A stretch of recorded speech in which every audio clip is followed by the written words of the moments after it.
બહેનોના સહકારથી આપણે કળશ યાત્રા પૂર્ણ કરી. હવે પૂજા વિધિ માટે આગળ જતા પહેલા હજી સમય છે. બહેનોને ખાસ વિનંતી, ચા પાણી માટે રેત લઈ શકે છે. પાણી આપવાનું પણ ચાલુ છે. તમને અહીંથી પૂજા આપવામાં આવશે. અબીર, ગલાલ, પુષ્પ, ફળ, ચોપાડી આ બધી જ વસ્તુ તમને અહીંથી આપવામાં આવશે. આપણા ગામના ગોરભા દ્વારા 1 કલાકનો આ પૂજન કાર્યક્રમ છે.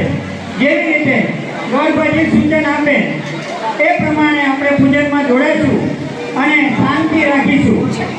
પૂજન બાદ